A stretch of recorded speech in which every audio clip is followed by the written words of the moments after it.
Mi papá dice que va a votar por Pedro Castillo y yo ya estoy viendo los trámites para cambiarme de apellido.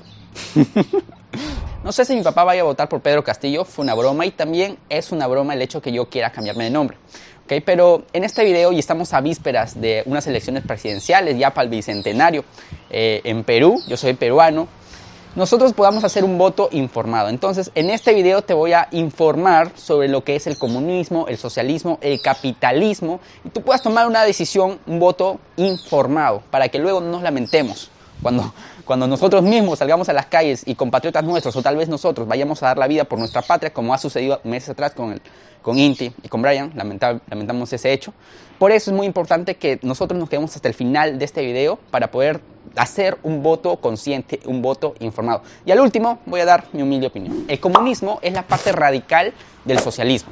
En el socialismo, que fue de alguna otra forma ideado por el señor Carlos Marx, esto fue en el año 1867, finales del siglo XIX, se dice de que, bueno, el Estado tiene que intervenir, ¿verdad? Y tiene que hacer una repartición equitativa de todos los bienes y servicios y todo el patrimonio que hay en un determinado país. En el socialismo, países, por ejemplo, como España, que es medio socialista, en el sentido de que los impuestos son muy altos, y estos impuestos obviamente lo destinan para pagar educación gratuita y cuestiones así. Es un país socialista.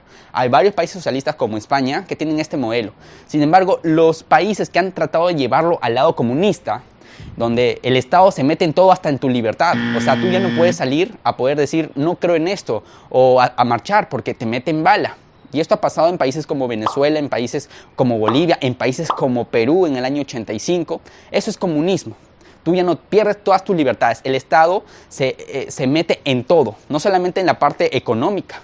Ojo, se mete en temas de la prensa, temas culturales. Pero al señor Carlos Marx no le habían hecho mucho caso hasta después de la Primera Guerra Mundial, sobre todo en Rusia. Antes de la Primera Guerra Mundial, Rusia estaba gobernado por los grandes zares. Pero luego hubo una revolución, la famosa revolución bolchevique que estaba liderada por el señor Lenin. El señor Lenin aplicó un socialismo radical, es decir, un comunismo. Él tenía a cargo todos los poderes de la economía. Todo lo que se producía en ese país, ya sea extracción de la tierra, ya sea producción agrícola, ya sea producción minera, todo lo que ese país producía estaba liderado o estaba comandado, estaba administrado por la administración de este señor Lenin, o sea, por una administración central, ¿ok? Y básicamente, para que decirlo así sin pelos en la lengua, el comunismo quiere decir que todas las personas que se despiertan a las 4 o 5 de la mañana a trabajar, tienen que ganar exactamente lo mismo que lo que gana una persona que solamente está rascándose las pezuñas todo el día. Exactamente quiere decir esto. Yo no soy un gran historiador, pero déjame adelantarte algunas cosas. Cuando estuvo a punto de morir, el señor Lenin liberó la economía, al menos del sector agrícola, permitiendo que se creen pequeñas empresas, y esto permitió también de que las personas en Rusia no se mueran de hambre. Y los bolcheviques y todos los de su partido le comenzaron a acribillar y le dicen, ¿por qué te has vuelto en contra de nosotros? Nuestra ideología es esta. Y él salió con su discurso y le dijo, sonsos, estúpidos, no se dan cuenta que nosotros tenemos todavía las grandes economías, tenemos la industria, tenemos la minería, tenemos tal y tal y tal cosa, pero todo estaba comandado por la administración de Lenin. Okay, luego viene Stalin, también se vuelve comunista, ¿no? Entonces terminó la Primera Guerra Mundial y los ganadores, los que estaban en Occidente, sobre todo Estados Unidos, pues comenzaron a disfrutar de una gran bonanza económica. O sea, ahí se veía a los jóvenes, 18, 19 años, luciendo grandes trajes, conduciendo grandes automóviles. Se llama los locos años 20. La gente invertía en la bolsa de valores, hubo gran bonanza y obviamente, digamos que fueron tiempos de burbuja. Hasta el 24 de octubre, este jueves negro, que muchos lo llaman el crack de 1929, donde la burbuja en Wall Street reventó. En ese entonces hubo un gran problema, hubo mucho desempleo, la gente no sabía qué hacer. Y había un gran problema en estas circunstancias. ¿Por qué? Porque tendríamos a otro lado, ¿verdad? Tendríamos para el otro lado del mundo, el otro continente, Rusia era socialista. Y en Rusia la gente se moría de hambre. Pero ideológicamente creían que era mucho mejor que servir a unos zares. Al menos nos vamos a repartir. ¿Pero qué no vamos a repartir? No había nada. La gente se moría de frío y el gobierno ruso simplemente lo que hacía es tener buenas armas, tener buenos soldados y daba la impresión al mundo de que estaba bien, pero realmente no estaba bien. Y los estudiosos sabían esto. Entre todos los representantes de la ciencia hubo un señor, John Maynard Keynes, que se cargó al hombro, digamos, es el padre de la macroeconomía, ¿no? Este señor trató de alivianar las cosas y creó una teoría, se llama la teoría intervencionista. Estados Unidos creía en el libre mercado, por eso es que la gente invertía en bolsas de valores. Esto viene generado por el señor Adam Smith con su libro Creación y Administración de la Riqueza de las Naciones. Dejar hacer, dejar pasar, que el mundo camina solo. Si has pasado por universidad, has escuchado esto, y si no, lo estás escuchando acá. Entonces, esto es muy importante porque ya hay dos corrientes, el capitalismo de Occidente y el socialismo de Rusia, pero no está muy marcado. Eso se llega a marcar más adelante, incluso con la Guerra Fría, después de la Segunda Guerra Mundial, se cae el muro de Berlín, poco a poco vamos a llegar a eso. Pero ahorita, dentro del capitalismo, hay una pregunta. ¿El capitalismo funciona o no funciona? Porque el capitalismo, después de 1929, todo el mundo tiene hambre, todo el mundo no tiene trabajo, todo el mundo tiene frío. El capitalismo cayó. Entonces, el señor John Maynard Keynes dice, no puede ser que vaya a ganar el socialismo, porque el socialismo trae hambre, tal, pero hay una falla de mercado dentro del capitalismo que tenemos que solucionarlo.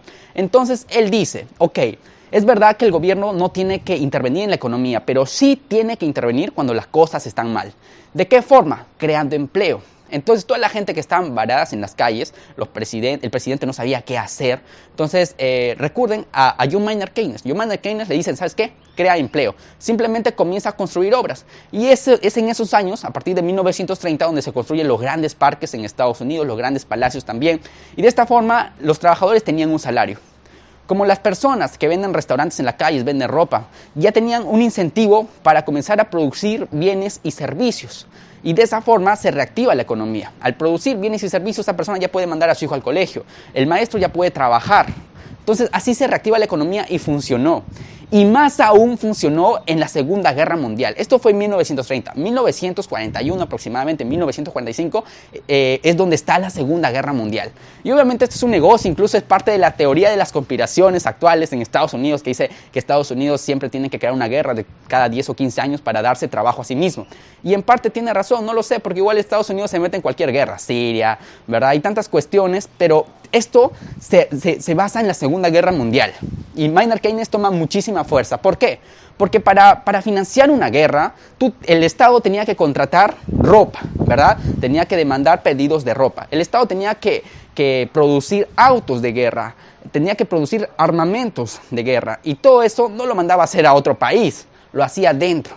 Y de esa forma la industria crecía.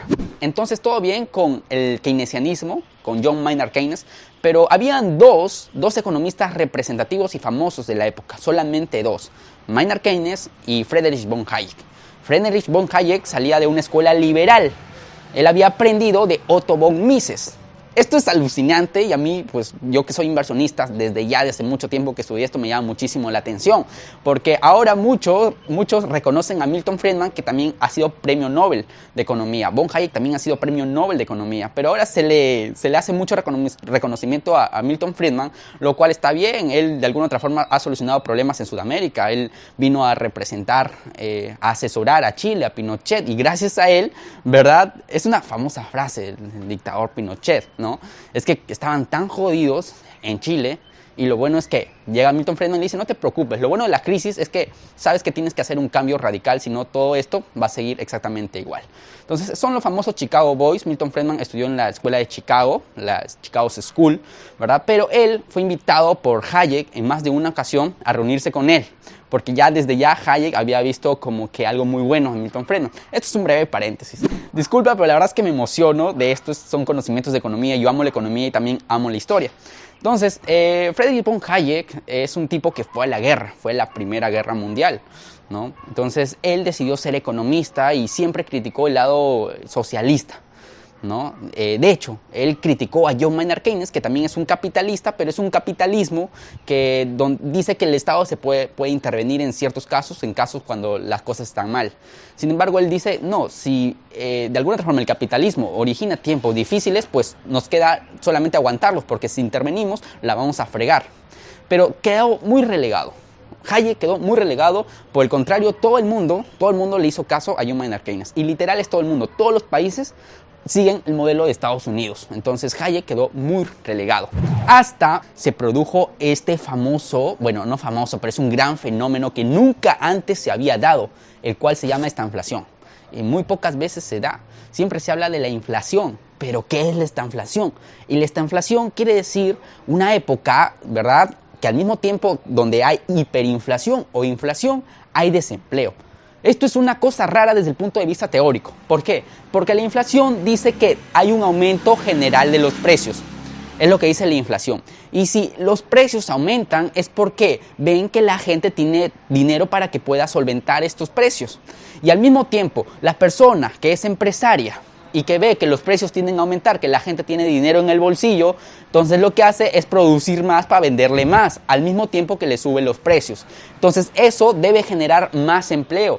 Por eso se dice que la inflación tiene que ser del 1 a 3%. Es la inflación saludable. Si ese 0% estaría mal. Siempre tiene que ser 1 a 3%, porque eso genera el empleo. Pero ahora lo que ocurre es que hay inflación y al mismo tiempo hay desempleo. Todo el mundo se volvió loco en la época. O sea, yo te hablo después de la Segunda Guerra Mundial, 1945, 1950, 1960, 1970. En el 1944, Hayek publica su libro Camino de Servidumbre. Este Camino de Servidumbre es el gran libro, ¿no? Donde dicen, ¿sabes qué? Somos capitalistas netos. No quiero que se meta el Estado nunca más en nuestras vidas. En ningún país, por favor, se metan. Y este libro fue leído por la famosa dama de hierro, Margaret Thatcher. Margaret Thatcher es el amor de mi vida, por así decirlo. Es la mujer que tuvo los huevos que no tuvo ningún representante en ninguna parte del mundo para pasar del comunismo o socialismo a un capitalismo neto. Ella fue la persona que le quitó la leche a los niños para simplemente aplicar lo que dice Camino de Servidumbre. Recuerda que el keynesianismo ofrece una tranquilidad de corto plazo. ¿Por qué? Porque el keynesianismo dice, oye, ¿sabes qué? No tienes para comer, yo te voy a dar, el Estado te voy a dar. Yo te puedo dar una vez, 2 veces, 1 año, 2 años, pero no te puedo dar 20 años. ¿Me dejo entender? Por lo tanto, el capitalismo dice, ¿sabes qué? No te doy nada. ¿Sabes qué? Velas como tú puedes, ¿no? Y es ahí donde los mercados comienzan a emerger. Y esto es una política de mediano y de largo plazo. Y esto lo aplicó Margaret Thatcher. Los países que lo han aplicado tarde o temprano, pero eso sí, con muchas muertes en su conciencia y en sus manos, ¿verdad? Han tenido que pasarse al capitalismo.